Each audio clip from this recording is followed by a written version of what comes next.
ایک طوائف کا سے حضرت بايزيد بستمی رحمت اللہ علیہ ان کی بستی میں ایک بدکار طوائف آ گئی۔ وہ بستی کے جوانوں کو غلط راہ پر ڈالنے لگی۔ حضرت بايزيد بستمی رحمت اللہ تک خبر پہنچی تو اپنا جائے نماز اٹھا کر اس بدکار خاتون کے دروازے کے سامنے بچھا دیا اور عبادت میں مصروف ہو گئے۔ سارا دن گزر گیا، شام ہو گئی۔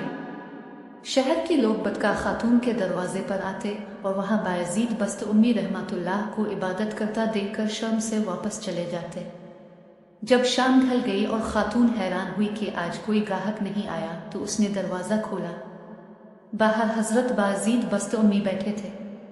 خاتون نے غصے سے کہا کہ بابا میرا دھندا خراب کر رہے ہو، جاؤ اپنا کام کرو۔ حضرت بايزيد نے پوچھا کہ تیرا کیا دھندا ہے؟ عورت بولی گاہک مجھے قیمت دیتا ہے، پھر اس کی جو مرضی ہو میں وہ کرتی ہوں۔ حضرت بايزيد نے تصدیقی انداز میں پوچھا کیا میں بھی تمہیں قیمت دے دوں تو جو میں کہوں گا وہ کرو گی؟ عورت نے ہاں کر دی۔ حضرت بايزيد نے قیمت پوچھی، قیمت ادا کی اور مصلا اٹھا کر خاتون کے گھر میں چلے گئے۔ بولے چلو اب غسل کر کے پاک صاف کپڑے پہن کر آؤ۔ عورت نے حکم کی تعمیل کی۔ بستمی نے مصل بچھایا اور فرمایا اب اللہ کے حضور عبادت کے لیے کھڑی ہو جاؤ۔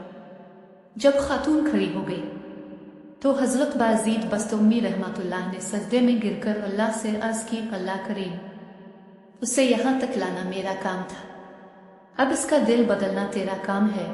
حضرت بايزيد بستمی رحمت اللہ کی سوانے میں درج ہے کہ وہ عورت توبہ کے بعد اپنے دور کی انتہائی نیکو پارسا خاتون بن گئی۔ کے لیے ہمارے چینل اسلامی واقعہ کو سبسکرائب کرے۔ شکریہ۔